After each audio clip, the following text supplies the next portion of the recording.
On est 2 internes qui finissons fin 2019 notre internat. On veut s'installer rapidement en rural. J'ai 69 ans et ça fait à peu près 3 ans que je cherche un successeur. Nos 2 médecins qui étaient un couple sont partis en retraite le 22 décembre 2017. Et donc la ville s'est retrouvée sans médecin à partir de cette date.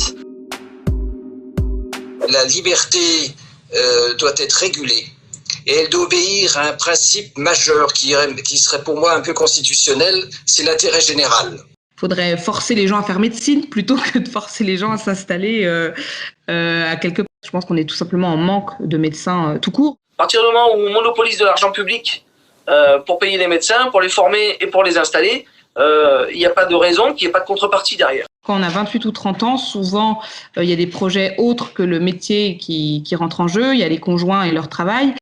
En tout cas, déjà un peu démarrer une vie quelque part.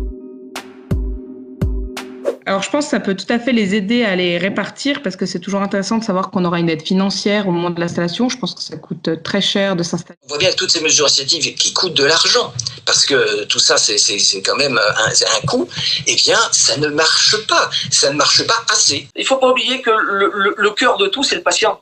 Et aujourd'hui, on ne parle que davantage d'argent, mais à aucun moment, on ne parle de patient. Ça, c'est du chantage. C'est vrai que dans la formation des médecins, il y a quand même un problème où aujourd'hui, on dit aux jeunes médecins que le Dieu vivant, c'est l'hôpital et que l'enfant pauvre, c'est le généraliste.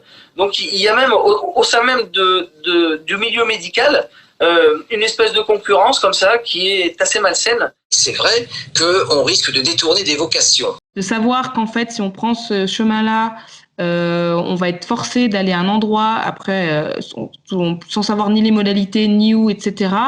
Je pense que ça peut effectivement faire peur plus d'un. Mais il faut prendre des décisions. Et on ne peut pas continuer comme ça parce que c'est pas. Il y a les médecins qui sont fatigués, mais il y a surtout des pans de population qui se retrouvent, qui vont se retrouver sans médecin.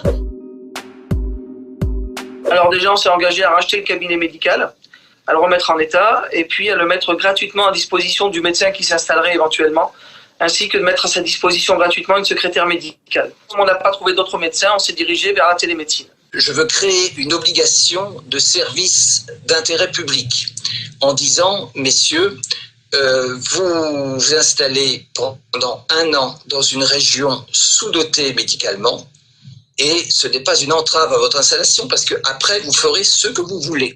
Je pense qu'il faudrait aussi un accompagnement de l'installation, quoi. Enfin, de nous demander notre projet et de nous guider par rapport à ce projet-là. Et je pense qu'on serait surpris de voir le nombre de médecins qui seraient en fait intéressés par s'installer dans les zones favorisées.